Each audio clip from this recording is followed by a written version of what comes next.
Hey everyone, welcome back to another episode of our podcast. I'm Ben, and I'm excited to have you here. You know, we love helping you learn English in fun and practical ways. And as always, I'm with the amazing Claire. How are you, Claire? Hey Ben. Hi everyone. I'm feeling so great, and I can't wait to get started. Today, we're talking about something every English learner knows: real-life struggles when learning English. Sound familiar? Oh, absolutely. Learning English has its ups and downs. Sometimes you feel like you're making progress, and other times you feel stuck. If you're feeling that way, don't worry. You're not alone. Claire, remember when you were learning Spanish? Oh yeah. Some days I felt great, and the next day, I couldn't say a basic sentence without making mistakes. One more thing I hate the most: fast speakers. Ugh, they confused me so much. The struggle is real. I had the same issue with French. Native speakers talk so fast. But today, we're not just talking about struggles, we're talking about how to overcome them. So stick with us if you want to keep going, even when things get tough. Exactly. We'll talk about common struggles like understanding fast speech, forgetting vocabulary, and dealing with grammar. Plus, we have Nathan with us for his vocabulary breakdown. Nathan, are you ready to join us later? Hi, Claire. Hi, Ben. Absolutely. I am down. Today's topic is perfect for going over some useful vocabulary that every English learner needs. I'll be back in a bit to help everyone break down some tricky words and phrases. Awesome. I can't wait to learn some of those. So Claire, let's start with a big struggle: understanding fast speech. This is a challenge for many learners, isn't it? Oh, definitely. I think every learner has faced that moment when someone speaks too fast and you're sitting there thinking, what did they just say? It's frustrating, and it can make you feel bad, especially if you thought you were doing well. Exactly. I remember listening to native speakers, and it felt like they weren't even pausing to breathe. But here's the good news: struggling with fast speech is completely normal. Native speakers don't slow down, and they use contractions and slang, which makes it even harder. Right. So if you find it hard to keep up, don't worry. A great tip is to listen to English content at a slower speed, like 0.75 speed or even 0.5 speed. It gives your brain more time to process the words, and you can gradually increase the speed as you get better. That's a great idea. Actually, you can try it now if you think we talk too fast. Another tip is to watch shows or videos with English subtitles. It helps you connect the words with how they sound. Over time, you'll get better at following fast conversations. Exactly. And don't forget about shadowing. It's when you repeat what a speaker says right after they say it. This helps you practice both speed and pronunciation. Plus, it is fun. I completely agree. So if you're struggling with fast speech, try these tips. Now let's move on to another struggle: forgetting vocabulary. Claire, has this happened to you? All the time. I would learn a new word, feel confident, and then when I needed to use it, poof, it was gone. It's so frustrating. Exactly. One minute you know the word, and the next, it's completely gone. But that's normal. The key is repetition and usage. The more you use a word, the easier it becomes to remember it. Yeah. I like to write down new words and try to use them in a sentence right away. It really helps. The more you use a word in context, the better you'll remember it. That's right. If you can, try using new words in conversation or even in online chat rooms. Practice makes perfect. All right, speaking of vocabulary, it's time for Nathan to help with his breakdown. Nathan, over to you. Okie dokie, Ben. Hey, everyone. So today we're going to talk about some keywords related to learning English. These words are super useful for describing your language learning journey. So let's dive right in. Struggle. This word means a difficult or challenging situation. In today's context, we use it to talk about the problems we face when learning something new.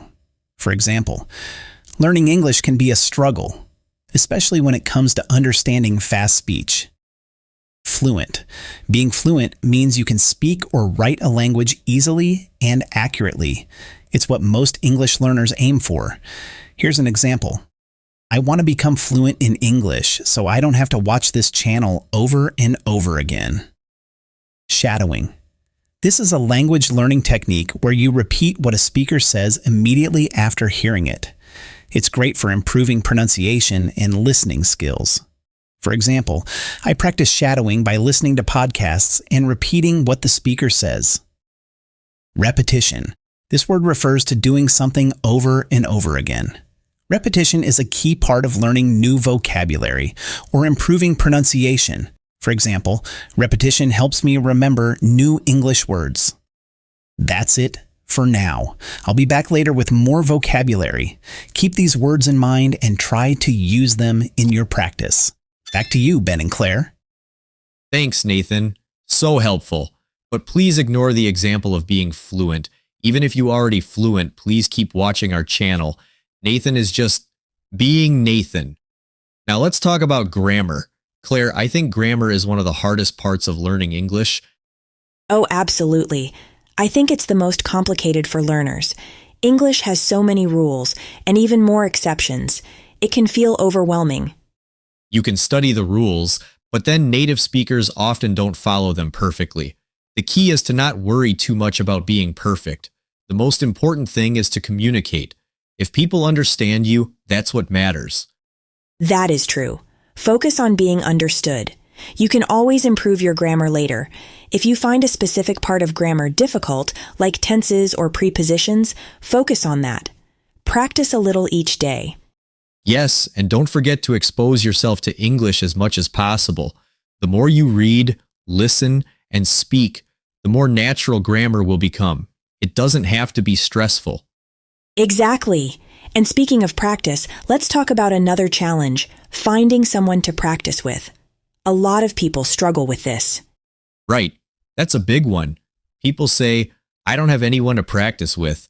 But thanks to the internet, there are many ways to find speaking partners now. Yes, you can join language exchange platforms or English-speaking groups online.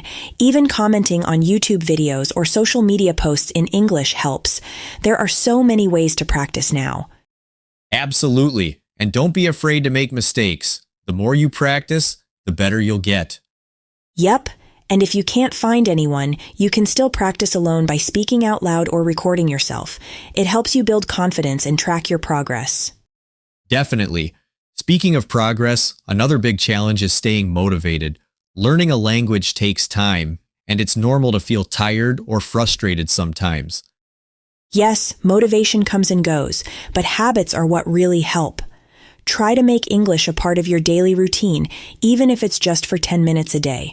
Or simply just watch one of our content once a day. Because here, we provide efficient tools to learn and improve your English. Exactly, and make it fun. Watch a movie, listen to music, or read something you enjoy. Set small goals and celebrate your progress. Yep, learning a language is a journey. Celebrate each little victory, like understanding a new word or having a conversation in English. Those moments count. Exactly. All right, I think it's time to bring Nathan back for part 2 of his vocabulary breakdown. Nathan, are you ready? Oh, absolutely, Ben. Let's break down some more useful words related to today's topic. Here we go. Motivation. This is the reason why you do something, or the feeling that makes you want to do something. For example, I'm losing my motivation to study English because it feels so hard. Confidence. This is the feeling or belief that you can do something well or succeed at something. For example, speaking in English gives me more confidence when I travel. Consistency. This means doing something regularly. In language learning, being consistent is key to improving. For example, if you practice English every day, even for just 10 minutes, you'll see progress over time. All right, there you have it. Those are your words for today. Keep practicing them and try to use them in your daily conversations. They're really helpful for talking about your language learning journey. Back to you, Ben and Claire. Thanks, Nathan. You did wonderful work as always. One last thing before we go. Let's talk about the fear of making mistakes. This is a big challenge for many learners. True, many people feel nervous about speaking English because they don't want to make mistakes. but mistakes are part of the learning process. Exactly. If you're too afraid to speak, you won't improve. Think of mistakes as opportunities to learn. Every time you make a mistake, you get closer to getting it right. Yes. People understand that you're learning and they won't judge you for making mistakes. So keep practicing and don't be afraid to make errors. That's right. Learning English is a journey. Keep practicing and do not give up. Yep, remember, you're not alone. Keep listening to our podcast and we'll help you through it all. Thanks for joining us today, everyone. And thanks to Nathan for the great vocabulary tips. Keep practicing and enjoy learning English. That wraps up today's episode. Remember, learning a new language is like running a marathon. It's not about speed, but consistency. You might stumble or get tired, but every step brings you closer to your goal. Every new word you learn or sentence you understand is progress. Keep practicing and don't be afraid to push yourself. And if you ever feel stuck or unmotivated, come back and listen to us. We're here to remind you that everyone struggles, but with time and effort, you'll get better. And don't forget to check out our next episode, where we'll talk about more tips and share stories from other learners. So if you forgot to hit that subscribe button, do it now. You're not alone in this journey. Thanks for listening, everyone. Keep practicing and see you next time.